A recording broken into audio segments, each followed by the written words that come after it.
making memories I'd like to remember. I'm meeting new people I'd like to recall. Some of their names, like Larry and Steve.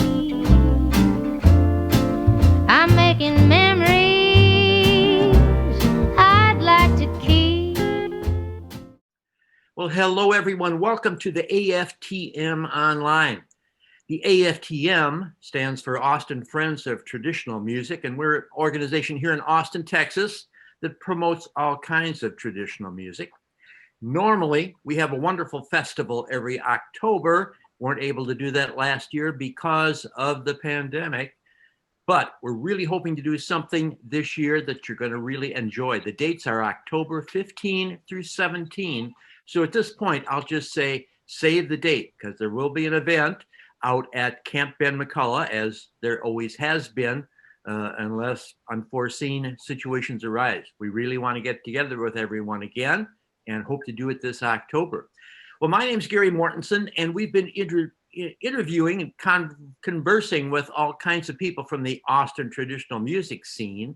And I'm so excited to talk to this morning's guest because she is back in Texas. She is again a part of the Austin traditional music scene. And I'm referring to Melissa Carper, who's the cover artist on the most recent issue of the Real Times newsletter, which the AFTM puts out quarterly. So if you go to our website, aftm.us, you'll see a picture of Melissa and her band performing at the Sagebrush, which they did at the end of March, if I remember the dates correctly. A great show. And she was introducing her new CD to the Austin community. And it's a CD, a recording that's receiving rave reviews across the country. I understand that a cut was played on Outlaw Country on Sirius XM recently. So Melissa's going to have a whole lot to tell us about what she's been doing and some details about this great recording. So let's welcome Melissa Carper. Melissa, how are you doing today? Doing great, Gary. Thanks so much for having me. Oh, I'm excited to talk to you. I was really excited to hear that you had moved back to Texas because I saw you and Rebecca perform that house concert, which would have been, I think, January 2020, just before things got crazy, and was able to see your first performance back in Austin again, which end of March, was that accurate where that show happened? Something like that. Yeah, March 19th was my album release at the Sagebrush. Yeah, it was so nice you could be there. Everyone that was there loved it, and I'm sure we're not going to forget that show. But I don't know too much about the story of your early years and how music came into your life and actually where you grew up and stuff. Where does the story start with Melissa Carper? Well, I mostly grew up in North Platte, Nebraska, and that's western Nebraska, kind of in the middle of nowhere. And my parents wanted their kids to play music. That, you know, it was their dream for us all to play music, and they loved country music, and we had lots of good old country records in the house. And it was also my mom's dream to have a country band, so she had her kids be her band. How great. Yeah. So there was an actual band for a little while with the family. Yeah. Is that right? For a long time, actually. And I was 12 I was only 12 when we started playing the clubs. We would play American Legion, Elks Moose, those type of places, and we would travel 2 or 3 hours outside of North Platte. And so two of my brothers and myself and my mom were in the band, and my dad was the manager. He didn't play. Yeah. Are your brothers still playing music this day? I do have one brother that still plays some. He was the drummer in the band, and then he went to school for percussion, and he also studied jazz piano, and he's still playing. But my older brother, who was in the band, he started having a family when he was pretty young, and he thought he wouldn't be able to support him, so he kind of, I think he just plays a little bit for fun now around the house. Yeah. And was the bass your instrument at that time with the band? Yes, I played actually in the country band, the family country band. I played electric bass, but I did start upright bass in elementary school in the string program.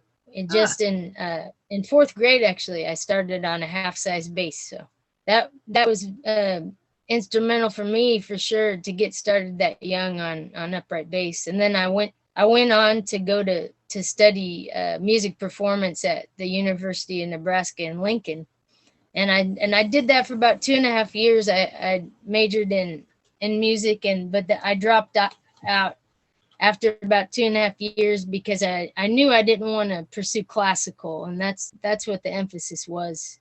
I yeah, was just kind of getting antsy to travel around and have some adventures. So yeah. But I bet you can read bass clef and everything like that, huh?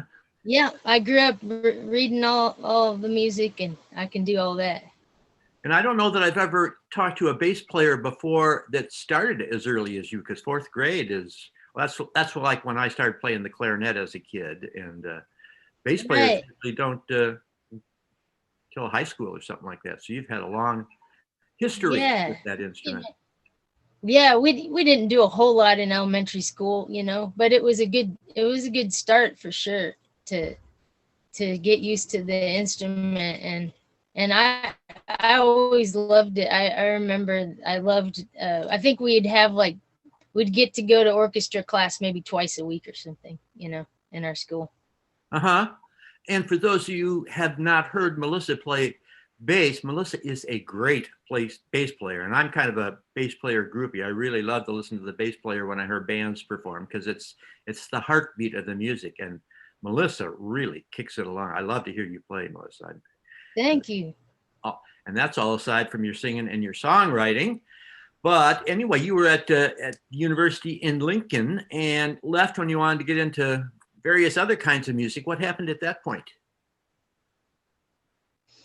Yeah, I just started traveling around. I ended up in Eureka Springs, Arkansas, and I think that was kind of my introduction. At that point, I met some people playing old time and bluegrass. So I hadn't, I'd had a good introduction to old country music, but I didn't know much about old time and bluegrass. So then I Yeah. started getting into that too, and moved around a lot. And moved down to New Orleans. Uh, a couple times I lived in New Orleans, and then would always kind of go back to Arkansas, which is kind of a home for me. But I busked on the street in New Orleans on Royal Street, and that was another real educational experience down there. I was exposed to all kinds of different music and of course jazz. And I played on the street in a bluegrass band though down in New Orleans. Ah, any of those people still ever move to the Austin area, or is that basically just a New Orleans crowd you were playing with?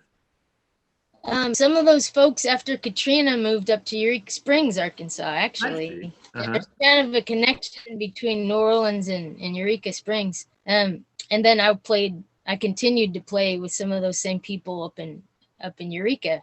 Uh-huh. But no, none of them that I'm thinking of moved to Austin. Hmm. Not the same folks I was playing with. Yeah. Yeah. Is there another stop you made as far as a living place before you came to Austin then? I did live in New York for a second, New York City, but that was only 5 months. Uh-huh. So I that was too big of a city for me. Uh-huh. Yeah. Well, you've been some interesting towns, New Orleans and New York City. But ultimately, you came to the greatest live music capital of the world, as we modestly call Austin. And what year was that where you got to Austin, Texas? The fall of 2009, I moved to Austin, Mm-hmm. and you just said you saw me play with Carper Family for the first time in 2010. Uh-huh. So I think I met Jen and Beth actually on a trip down to Austin before I had moved, and we had like a picking party on somebody's porch, and that's the first time I met them. Maybe just a few months before I moved down, and Uh-huh. then when I got down there, I think I started playing with them pretty quickly in various combinations. Didn't Mhm. take long. for that to happen. Yeah, well, that is a band that will always be a fond memory for all of us who heard you play. And the band consisted of Melissa and Beth Chrisman, who is still active in the Austin scene, and Jen Miori, who performed with you in March. So you're still That's in right. touch with those three. And that was a great band. Can you tell us a little bit about the Carper Family days? Yeah, sure. Let's see. Well, I know some of our first gigs were hole in the wall. We had a regular Monday night there, Yeah. and over a year, and we got a lot of fans that way. I think we kind of built up a fan base, and then started branching out and getting some other gigs, and yeah. I mean, I think the three of us, the first gig we played together was a wedding that Jen had gotten, and when we started rehearsing with each other, that the 3-part harmony that everybody knows us for, that sort of fell into place so naturally that we all knew we had a really good thing. Yeah, it was just a wonderful blend. And what I particularly enjoyed, I mean, 3 really unique voices, different from each other, but it was a great blend. And you all took turns singing lead, as I recall. So it wasn't like there was one lead singer and some backup singers. So you really got to appreciate each individual voice. It was a wonderful listening experience, and really glad you all found each other at that time. Did the Carper family as such play at the Austin String Band Festival? I'm not absolutely sure. Yeah. We did it at least a couple times. We played that festival. Yep. Mm-hmm.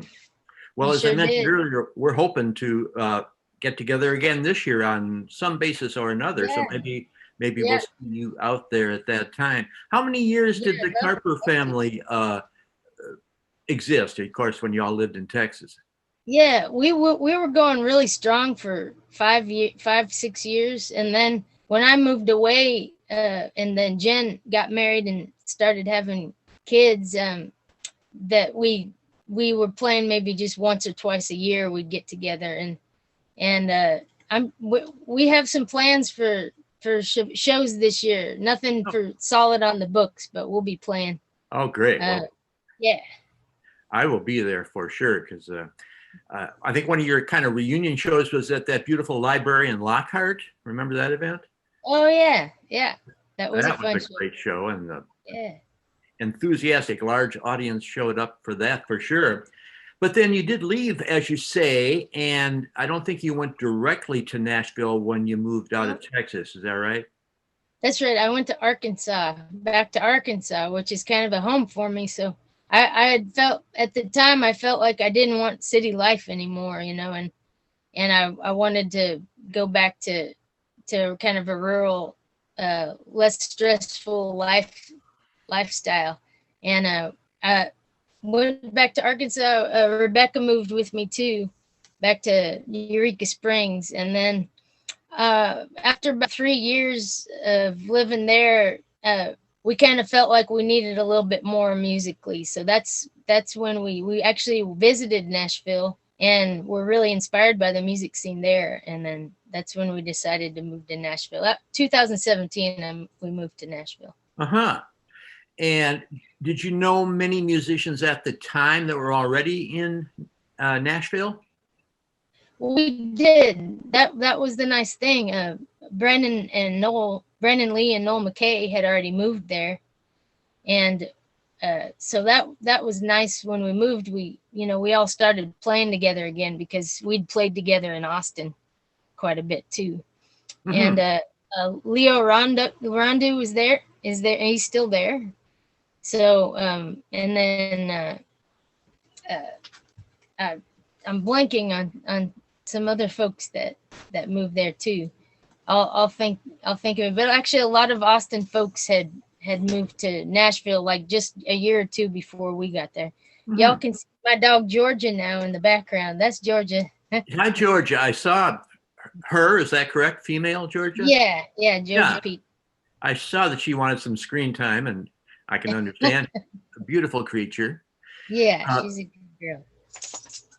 So the idea for the CD, had that been like rolling around in your head for some time anyway, or did that just kind of blossom when you got to Nashville? No, the idea for doing the CD had been rolling around in my head for a long time, and because I've only made one other solo album. I made a solo album maybe in 2014, Right. and it was kind of sparse and old timey sounding, and but I wanted to make an album that was more like Western swing and some of my country songs. And I've recorded so many songs in a band formation, both with Carper Family, Sad Daddy. I don't know if you're familiar with that band. Yeah. And also Buffalo Gals, me and Rebecca. So I've recorded so many of my songs on band albums that I kind of wanted to do a compilation of some of my better songs on my own solo album. Uh-huh. So, yeah. And yeah, go ahead. I was just going to say that the production of the album is just so excellent, and I'm wondering how you got together with your producer partners in this. Was that the first step in getting it going? Kind of, yeah. I had met Dennis Crouch not long after I'd moved to Nashville. Actually, Rebecca was playing a show with him. Sophia Johnson was visiting town, mm-hmm. and she was doing a show at the American Legion there, and she put together a Nashville band. So Rebecca was in her band, and Dennis Crouch was playing bass for her. So I got home from, I don't know what I was doing, maybe I was working, and I got home and they were rehearsing in one of our rooms, and I met Dennis Crouch. So that was pretty cool. And then I ran into him around town, and I asked him if he'd give me a bass lesson, and just became friends with him. And I asked him if he might help produce this album, and he said that he would love to help me pick out musicians for it. And then he suggested Andrea Tokic of the Bomb Shelter. He suggested to use that studio, and he said Andrea would make a great producer as well. So I had two producers, and they were both wonderful. Well, Dennis Crouch is one of the great go-to bass players in Nashville, and I didn't know about Andrea, but does he have his own studio? Is that how it goes? Yeah. The Bomb Shelter studio in Nashville. It's a great studio, and so we recorded the tape there, and he's really good at recording the tape, and he has all kinds of great old equipment. Excellent. Yeah. I didn't realize this was a recorded to tape, but that just makes it even more special. Yeah. So the list of musicians on your album is really stunning as far as I'm concerned, and there are people that I particularly think would be great to work with. Can I just mention some of them off the album? You can tell them how it came about to play, like Chris Scruggs, who I think we mentioned that he's going to be playing in Austin on May 7th, I believe. He is the grandson of Earl Scruggs, if I've got it right. And for those of us who play lap instruments, he is just a brilliant non-pedal steel player, but he's credited with he plays pedal steel on this. Is that correct? No, he plays he plays the straight steel. That should be credited on the album, just that he's doing regular steel, I think. But he's also playing rhythm guitar on the album. So, and then Lloyd Green is on pedal on two songs. Yeah. Did you get to meet Lloyd? I did get to meet Lloyd, yeah. Dennis brought Lloyd in because he's, friends with Lloyd. So that's how that happened. And Lloyd hung around for like an hour after he recorded, and he told stories, and it was really cool. Oh, that must have been great, because Lloyd Green, if our viewers haven't heard of him, is just one of the really seminal country pedal steel players. And he's kind of responsible for this is too technical, but from the switch to the double neck to the single neck, because he decided he didn't need the C6 neck. So there's so many guitars that are made today that are designed after Lloyd's concept, but I'd love to meet him and hear his stories, and really glad that you got to. Jeff Taylor plays keyboards with the Time Jumpers, I think. Isn't that right? Yeah, I think currently he might be on accordion with the Time Jumpers, but Uh-huh. I think he has played piano with them in the past. Uh-huh. And so Dennis brought Jeff in. I had never met Jeff before, and he was incredible. I think we had piano on 6 songs, half of the songs, and Uh-huh. yeah, that he was just amazing. And my fiddler friends look up to Billy Contreras as just one of the great, prodigious talents, and Yeah.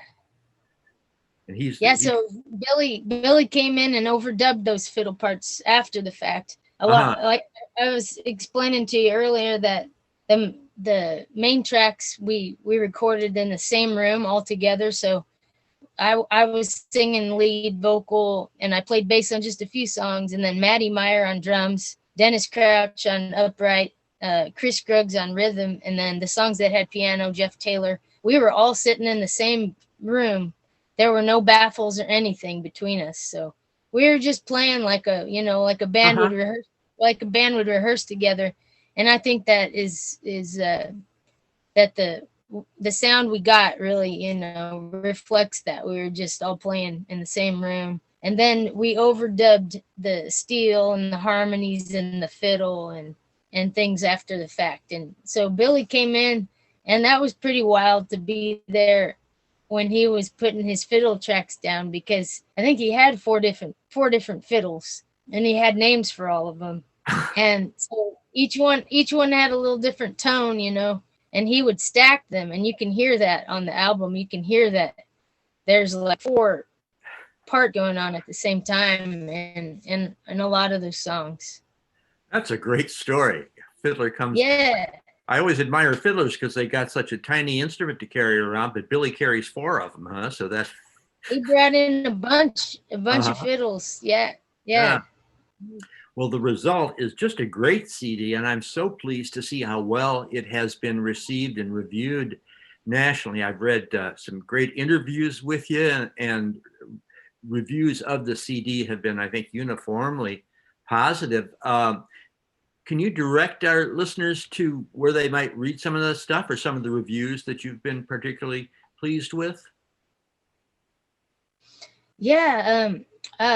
The review from Saving Country Music was especially nice. That's probably one of my very favorite reviews that I got. I'm sure you can still look that up on the website there. Also, No Depression did a really nice write-up.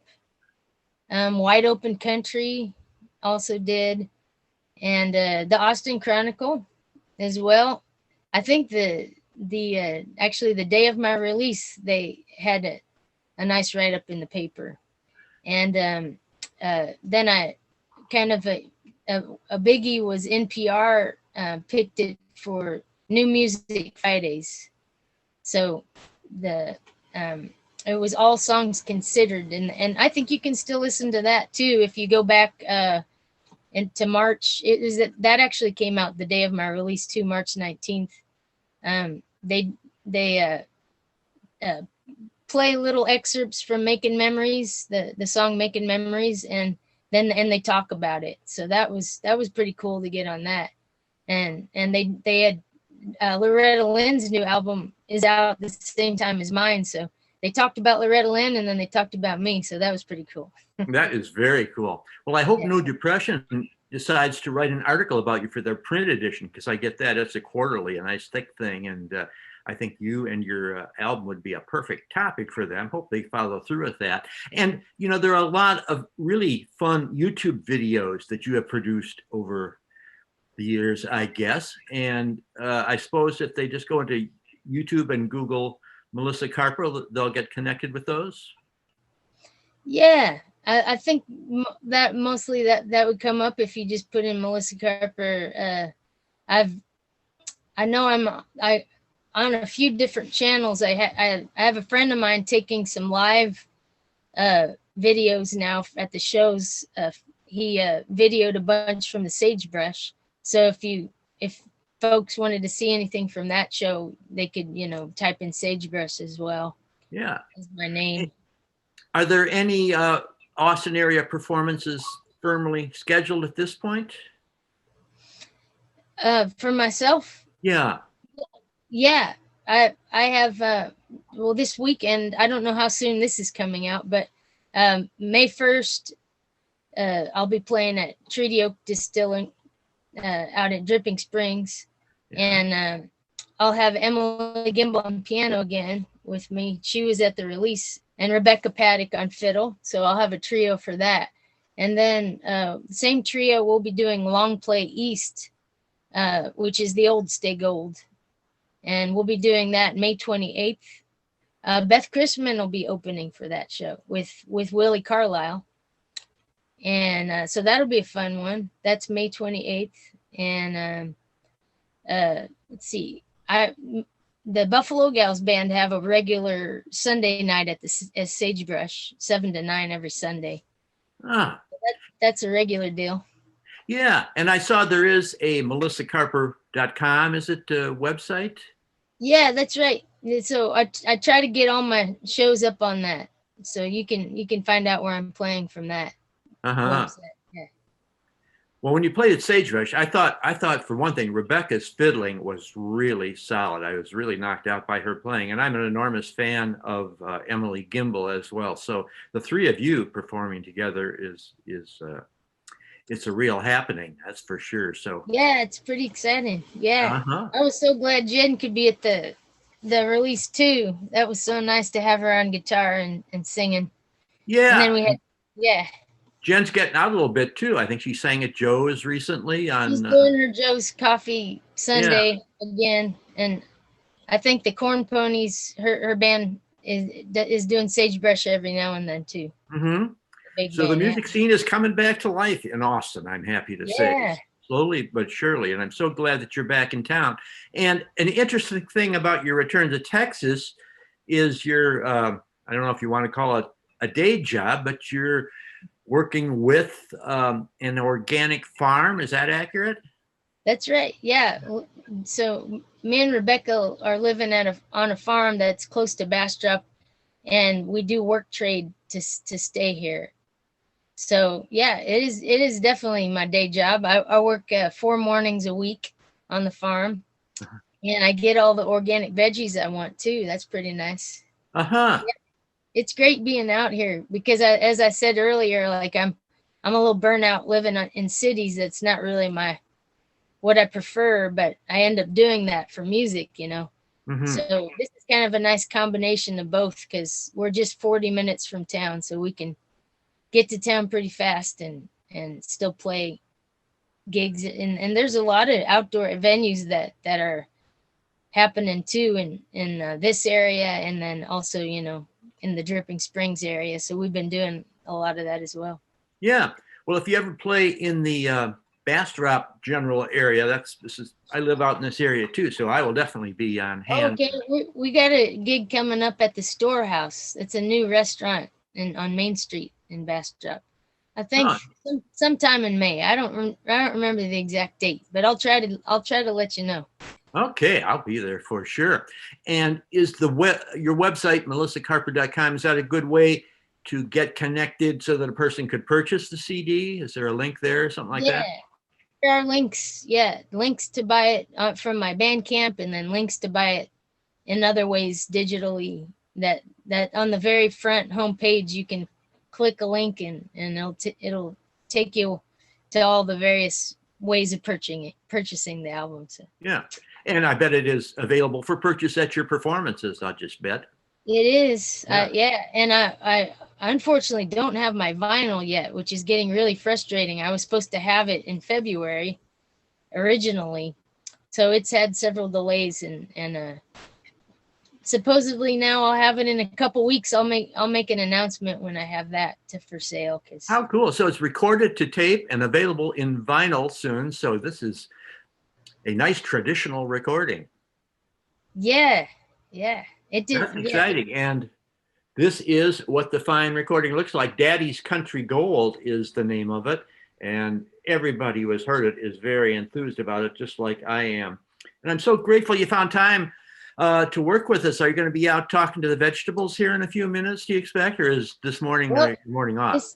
This morning is a day off for me. And I did actually go do some watering before our interview, and I fed the geese and chickens and gave them some fresh water.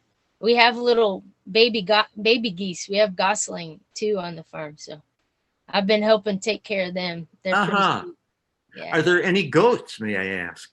No goats. Yeah. They used to have a couple goats on this farm. Not anymore. Because Melissa has, I don't want to say if you have a thing for goats, but it's featured in your songs over the years. I can't remember, is the goat song on the new album? It is on there. Yeah. Track number 6. Yeah. So if you want to find out about Melissa and goats and any other number of musical themes, check out the recording, Daddy's Country Gold, it's called. Hey, Melissa, thanks so much for finding time to talk to us. I know you got a lot going on between vegetables and a musical career. Makes for a busy life, but it's great getting to talk to you, and I'm looking forward to seeing you in person pretty soon, I hope. Yeah, I hope so too, Gary. Thanks so much for having me.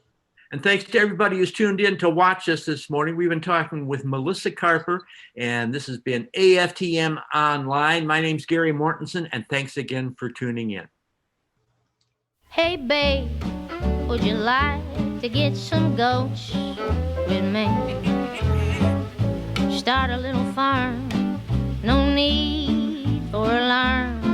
Get some chickens and horses, little lambs, of courses. Yeah, we've been milking them goats, I'm making that cheese all day, all night, until we please. Hey, babe, would you like to get some goats with me? And hey, babe, would you like to start a new brand of hot sauce? There's a demand I'd like to fill if I can.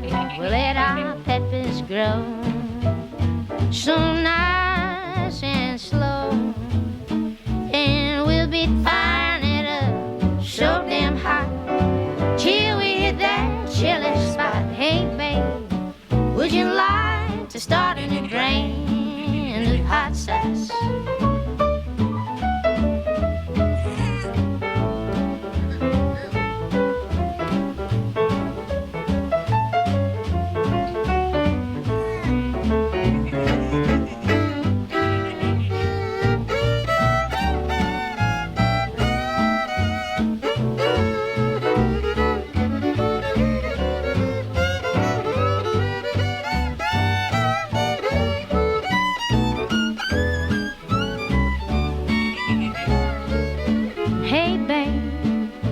Like to bake a pie with me? The cherries are ripe to eat. We got sugar and butter straight from the udder. Yeah, we'll be rolling that dough, whipping that cream, piping in the oven till the buzzer rings. Hey, babe, would you like to bake a pie with me? And hey, babe, would you like to can some beans with me? It ain't no thing. Then come the spring, plant some collard greens and all the little seedlings. Oh, they'll be sprouting up so big and tall. We'll be canning all through fall. Hey, babe, would you like to can some beans with me? Yeah, that's my pitch and there ain't no hitch, babe. Would you like to get some good